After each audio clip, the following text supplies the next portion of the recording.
kita. Udah baca qul a'udzu birabbin nas, tenangin, hadirkan diri kita. Kita ingin menghadap kepada Zat yang Maha Besar. Ini udah sembahyang belum? Udah sembahyang belum? Belum sembahyang, tapi kita sudah dianjurkan untuk bisa tanamkan dalam diri kamu itu. Kamu lagi mau berhadapan sama siapa? Ya, kita lagi mau berhadapan sama siapa? Maka oleh karena itu kosongkan, hadirkan kamu.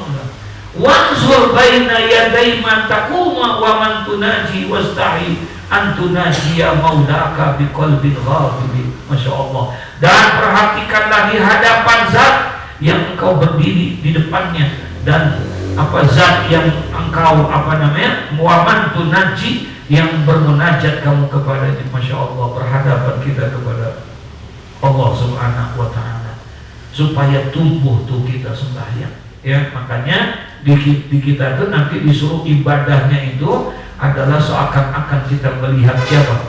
Allah. Ya, seakan-akan kita melihat Allah, ka'annaka tarahu, seakan-akan engkau melihat Allah. Bayangin kita, Masya Allah. Tuh, mau konsentrasinya kita. Terus bagaimana lagi? Kita mohon wa man tunaji wastahi an tunajiya maulaka biqalbin ghalib, dan zat yang engkau bermunajat, ya, dan engkau harus merasa malu bermunajat kepada Tuhanmu biqalbin ghafilin, dengan hati yang lalai. Malu kita dengan hati yang lalai, harus hadirkan diri kita menghadap kepada Allah. Masya Allah. Wasadrin masun, dan juga dengan dada yang dipenuhi dengan berbagai rasa daripada biwaswasin, ya, dengan berbagai waswasan dunia, wa khaba'is syahwat, dan juga daripada keburukan syahwat-syahwat manusia. Ya, Masya Allah. Tenangin dulu diri kita, konsentrasiin dulu diri kita. Masya Allah. Enggak langsung datang buru-buru langsung Allahu Akbar. Enggak, tapi konsentrasiin, tenangin dulu diri kita. Masya Allah. Wa nasirun ila qalbika, dan melihat kepada hatimu itu, fa inna ma yataqabbalullahu min sholatika, maka sesungguhnya Allah akan menerima daripada sholatmu biqadri khusu'ika, dengan kadar khusyukmu itu. Harus tuh kita. Bisa nggak kita? Makanya sembahyang itu harus khusyuk. Nah sekarang kalau bicara masalah khusyuk, definisi daripada khusyuk itu bisa menghadirkan Allah, ya, bisa menghadirkan Allah dari awal hingga akhir sholat. Bisa nggak kita sembahyang model kayak begitu, kita hadirkan Allah dalam sembahyang kita dari awal sampai apa? Dari takbiratul ihram sampai salam. Adakah Allah dalam itu? Ketika takbiratul ihram, ada Allah kan di situ? Ketika kita baca iyyaka na'budu wa iyyaka nasta'in, ada Allah kan di dalam suratul Fatihah yang kita baca? Ketika kita ruku, subhana rabbiyal azim wa bihamdi, ada Allah kan di dalam ruku kita? Ada Allah kah dalam i'tidal kita? Ada Allah kah kita lagi sujud kita? Sujud itu haram hukumnya, sujud selain kepada Allah. Sekarang kita lagi sujud, kita merendahkan kepala kita sampai ke tempat tanah yang paling terendah, kita tempelin, baca subhana rabbiyal a'la wa bihamdi. Tapi ketika kita baca itu, kita rendahkan kepala kita di dalam tanah, adakah Allah dalam sujudmu? Ini yang perlu kita cari. Ternyata dari awal hingga akhir ataupun kagak ada Allah, kagak ada sama sekali kita yang ingat. Oh Masya Allah, apaan aja kita ingat. Malah kadang-kadang duit yang tadinya susah banget dicari, pas lagi sembahyang ingat. Lalu Allah, inna sholati wa sialan di bawah bantal tuh, gue lupa tuh. Astagfirullahaladzim. Ada yang begitu kan? Ya, bukannya ada orang kalau lu mau ingat, lu lupa tuh sembahyang aja dulu, ntar lu pasti ingat gitu. Astagfirullah. Nah, jadi artinya hilangkan itu dulu, minta sama Allah, diantara yang membaca daripada surah apa tadi? An-Nas. Qul a'udzu birabbin nas wa'lam anna ta'ala mutri'un ala sariratika, bahwasanya Allah Ta'ala yang melihat atas segala rahasia yang ada di dalam dirimu, wa nazirun ila qalbika, dan Allah melihat kepada hatimu. Fa inna ma yataqabbalu Allahu min salatika, maka sesungguhnya Allah akan menerima daripada salatmu biqadri khusu'ika, dengan kadar kekhusuanmu ada di mana. Segitu khusyukmu hanya dalam suratul Fatihah, berarti yang diterima hanya sampai Fatihah. Paham gak maksudnya? Wa khudu'ika, dan juga rasa kerendahanmu, wa tawadu'ika, dan tawadukmu, wa tadarru'ika, dan tadarru'mu, wa'budhu fi sholatika, dan beribadahlah kamu di dalam sholat kamu itu ka'annaka tarahu, seakan-akan engkau melihat Allah. Seakan-akan kita melihat Allah, ya, Masya Allah. Gak akan mungkin kita bisa melihat Allah, ya. Gak akan mungkin kita bisa melihat, tapi seakan-akan kita melihat Allah. Bisakah kita melihat Allah? Bisa. Kapan? Nanti yaumul kiamat. Sekarang belum mampu kita, gak sanggup kita untuk melihat Allah. Yang kita baru bisa kita lihat apa? Tanda-tanda kebesaran Allah saja, ciptaan Allah saja. Baru kita melihat matahari aja, sanggup gak? Matahari lagi mentel atau mentel ya? Kita lihat begitu, sanggup gak? Padahal antara kita sama matahari dekat apa jauh? Hah? Jauhnya bukan. Melihat matahari aja kita nggak sanggup. Bagaimana kita bisa melihat Allah yang menciptakan matahari? Nggak sanggup mata kita. Nggak sanggup mata kita. Nabi Musa pernah bicara sama Allah, tapi tidak melihat Allah. Nggak kuat. Kata Allah, kalau engkau mau melihat aku, ketika Musa pengen melihat Allah, kata Allah, kalau engkau lihat itu gunung, sekejap saja maka akan hancur Allah kalau aku ada di situ, kata Allah. Nggak akan kuat.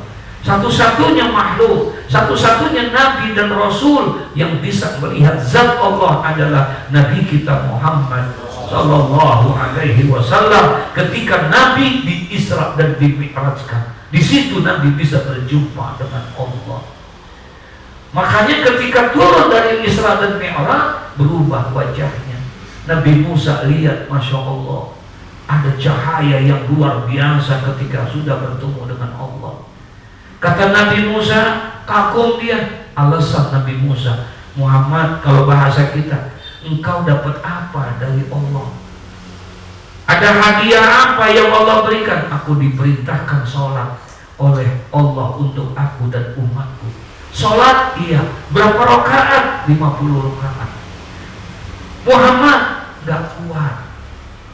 Umatku badannya besar. Andai kata diperintahkan dengan 50 rakaat, tidak akan mampu, apalagi umat engkau yang kecil-kecil badannya. Kalau bisa minta lagi lah Nabi. Ikutin arahan dari siapa? Nabi Musa. Kemudian turun lagi, berubah lagi wajahnya. Nabi Musa kagum, Masya Allah, cahayanya luar biasa. Nabi Muhammad sampai-sampai alasan lagi, minta lagi Muhammad, supaya karena setelah melihat Allah maka berubah lagi dia wajahnya, tambah terang, tambah nurnya, tambah luar biasa. Itu yang membuat Musa beralasan berulang-ulang minta, karena indahnya Nabi Muhammad setelah berjumpa dengan siapa? Allah. Bekasnya tuh kelihatan, auratnya beda dengan setelah dia melihat itu Nabi Musa. Pada saat sudah 5 waktu sholat, suruh minta lagi sama Nabi Musa. Nggak kuat, minta lagi. Nggak kuat. Umat saya yang badannya besar, dikasih 5 waktu nggak akan kuat.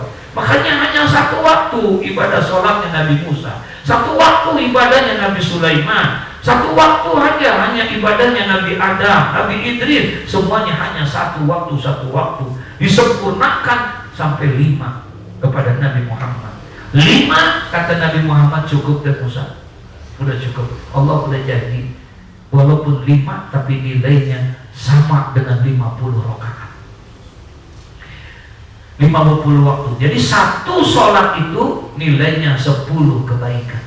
Kalau 5 berarti 50. Berarti sholat yang kita kerjakan pada hakikatnya sama dengan berapa sholat? 50, karena nilainya seperti itu. Masya Allah. Hadirkan Allah dalam itu. Bisakah kita? Nggak bisa. Nah, kalau kita nggak bisa untuk melihat seperti itu, fa illam takun tarahu, maka jikalau kamu tidak mampu melihat Allah, fa innahu yaraka, maka sesungguhnya Allah melihat engkau. Sembahyanglah kita seakan-akan kita, Allah melihat kita. Masya Allah. Begitulah supaya nimbulin kekhusyuan. Paham maksudnya? Supaya nimbulin apa? Fa illam yahdur qalbuka, maka jika hatimu tidak hadir, walam taskun jawarihuka, dan anggota badanmu tidak diam. Sembahyang enggak diam, entar garong, entar ini, enggak akan bisa menumbuhkan kekhusyuan. Doakan, kata Imam Syafi'i, begini aja nih gini. Bayang. Bismillahirrahmanirrahim. Alhamdulillahi Rabbil Alamin Ar-Rahmanir Rahim. Megang apa? Yang buat begini. Ini aja makruh hukumnya, dan tidak akan bisa menimbulkan kekhusyuan. Nggak bisa. Makanya kita harus benar-benar yang sembahyang, apalagi berjamaah. Kenapa sih dianjurkan afdolnya sembahyang dengan baju putih? Supaya tidak mengganggu. Supaya tidak mengganggu. Tapi kalau sembahyang udah, maksud apalagi tadi kopi kapal api, iya udah gitu hadiah umroh kapal api, pikirin kita sembahyang. Jangan bayang ngeliatin kain orang, ya raja duduk gitu mereka. Pikirin kayak begitu, jangan kita. Makanya harus benar-benar, Masya Allah, susah kita. Fa illam yahdur qalbuka wa lam taskun jawarihuka li kusuri ma'rifatika, dan karena kurangnya ma'rifatmu bi jalalillahi ta'ala, kamu nggak bisa menghadirkan hatimu Allah dalam hatimu, kamu nggak bisa diam dalam bayang kamu. Karena apa kamu lakukan? Karena kamu tidak mengenal Allah dengan sebenar-benarnya. Nah, sekarang bagaimana? Faqaddir anna rajulan salihan min wujuhi ahli baitika. Maka oleh karena itu, kalau seandainya kamu nggak bisa menghadirkan Allah, atau kamu tidak bisa melihat Allah melihat engkau, bagaimana cara kamu sembahyang dengan baik? Maka perkirakanlah, katanya, seakan-akan anna rajulan salihan, bahwasannya ada seorang laki-laki saleh min wujuhi ahli baitika, di antara orang yang yang berpengaruh daripada kehidupanmu itu, yang zuru ilaika, lagi melihat engkau. Kita lagi sembahyang, Masya Allah, ada orang yang kita takuti di depan kita. Paham gak? Siapa? Bos kita misalnya. Kita lagi kerja, kalau ada bos, kira-kira sembahyangnya kerjanya bener apa kagak? Masya Allah. Yang kagak kita kerjain jadi kita apain? Kenapa? Ada bos. Nah, sekarang bosnya nggak ada. Apakah dengan seperti itu akhirnya kita bebas kerja? Enggak juga. Hati-hati, bos ente memang masih di rumah, bos ente lagi di jalan, bisa jadi bos ente lagi di luar negeri, tapi bos ente bisa lihat ente. Kenapa? Karena di situ ada CCTV, ada CCTV-nya di tempat kantor kita. Dia mah lagi di luar sana, bosnya dilihat. Bisa nggak? Ya, ini anak kagak ada buah, bayang kayak begitu. Nah, jadi hadirkan diri kamu itu seperti itu, katanya, Masya Allah. Yang zuru ilaika liya'lama, ya, ia melihat kepadamu supaya dia tahu kaifa sholatuka, bagaimana sholatmu itu, Masya Allah, ya. Fa inda zalika yahduru qalbuka, maka di waktu itu tentu akan hadirlah hatimu, karena seakan-akan kamu melihat yang seperti itu. Wa taskunu jawarihuka, dan akan diam kamu, anggota badanmu itu. Summarji ila nafsika, kemudian kembalikanlah kepada dirimu. Wa qul, dan katakanlah kepada dirimu itu, ya, ya nafsa su'i ala tastahina min khaliqika, hai diri yang jahat, tidakkah engkau alla tastahina min khaliqika, tidakkah engkau merasa malu kepada yang menciptakanmu, wa maulaka, dan juga kepada Tuhanmu, iz qadartal itla'a abdi zalilin min ibadihi alaika, sewaktu engkau mampu dilihat oleh seorang hamba yang hina di antara hamba-hambanya kepadamu, wa laisa biyadihi duruka, dan padahal tidak ada di tanganmu itu, si hamba itu akan ada kemudaratan buatmu. Wala yanfa'uka khasa'at jawarihuka, dan tidaklah dapat memberikan manfaat kepadamu jawarihuka, daripada anggota-anggota badanmu itu yang untuk mencapai kekhusyuan. Wa hasuna sholatuka, dan bisa baguslah sholatmu ketika mampu meninggalkan itu. Summa innaka ta'lamina, ya karena sesungguhnya kamu itu adalah mengetahui, annahu mutli'un, bahwa sesungguhnya Allah melihat, alaika, atas dirimu, wala tahsa'ina li azamatihi, dan juga engkau tidak khusyuk ya di dalam keagungan Allah. Ahwa ta'ala indaka, apakah Allah itu pada pandanganmu aqallu min abdin min ibadihi, lebih kecil daripada seorang hamba di antara hambanya. Fama asadda tughyanaka, maka alangkah amat sangat durhakaanmu, katanya, Masya Allah, wajahna, ya dengan kebodohanmu itu, wa ma a'dhama adawataka li nafsika, dan alangkah besarnya adawataka, permusuhanmu itu yang dinafsika kepada dirimu ya. Jadi berusaha untuk menenangkan diri. Wa alijud ila akhiri, wallahu a'lam bissawab. Mudah-mudahan Allah kasih manfaat buat kita ya. Al-Fatihah. A'udzu billahi minasyaitonir rajim. Bismillahirrahmanirrahim. Alhamdulillahi rabbil alamin, arrahmanir rahim.